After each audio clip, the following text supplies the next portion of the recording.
नमस्कार मित्रांनो, आपल्या हक्काचे चॅनल लाईफ इज जर्नीवर आपले स्वागत आहे.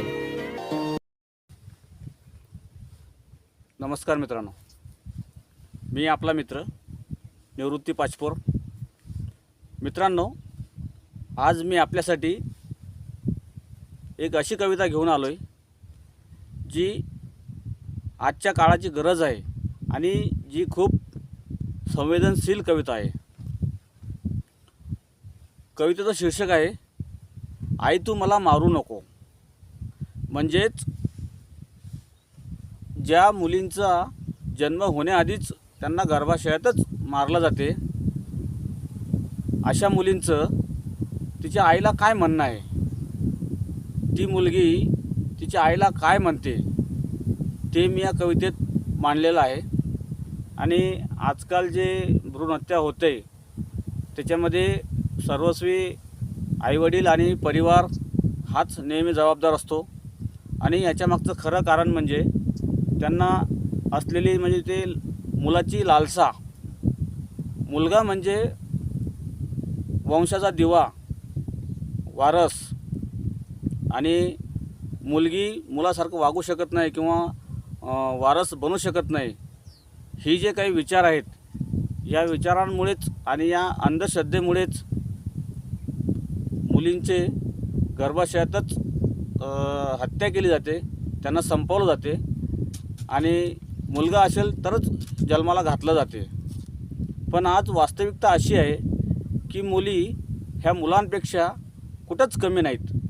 उलट मी तर म्हणेल मुलांपेक्षाही कुठंतरी वरचढ आज मुली झालेल्या आहेत. आणि क्षेत्र कुठलेही असो, शिक्षणाचे असो, उद्योगाचे असो किंवा कुठलेही असो, मुली ह्या नेहमीच एक पाऊल आजकाल मुलांच्या पुढं पाहायला मिळतात. असं असूनही काही ठिकाणी मात्र अजूनही मुलींना अपशकून किंवा दुसऱ्याचे धन असं काही काही समजून मुलींना अपमानित केलं जाते आणि त्यांना जन्माला येण्यापासून रोखलं जाते. तर हे प्रथा किंवा हे विचार कुठंतरी नष्ट झालेच पाहिजे. कारण आजकाल मुलांना लग्नासाठी मुली भेटत नाही. कुठंतरी मुलींची संख्या ही कमी होत चाललेली आहे. आणि जे एक स्तर आहे जन्ममृत्यूचा, तो कुठंतरी कमी असतं ढासळत चालला आहे. त्याच्यामुळं भविष्यामध्ये खूपच वाईट परिस्थिती ही उद्भवू शकते. तर अशीच माझी कविता आहे की गर्भाशयामध्येच त्या मुलीला मारण्याचा विचार तिची आई करते, त्यावेळेस ती मुलगी तिच्या आईला काय म्हणते. तर माझ्या कवितेचं शीर्षक आहे, आई मला मारू नकोस. आई माझा राग तू कधी करू नको. आई माझा राग तू कधी करू नको. माझ्यावर हा असला अन्याय तू कधी करू नको. मलाही तुझ्याच पोटी जन्म घ्यायचा आहे, पण मला जन्माआधीच तू असे मारू नको. आई मलाही हे जग बघायचं आहे. अगं आई मलाही हे जग बघायचं आहे. तुझ्यासारखंच मलाही वागायचं आहे. तुम्ही जसे माणूस म्हणून जगता आहात, मलाही तसं माणूस म्हणून जगायचं आहे. आई मी तुला मागणार नाही ग काही. ती मुलगी काय म्हणते बघा, आई मी तुला मागणार नाही ग काही. मी कधी बाबालाही त्रास देणार नाही. तुम्ही दोघंही पूर्वा फक्त दादाचेच लाड, आणि मीही त्याचा वाटा कधी घेणार नाही.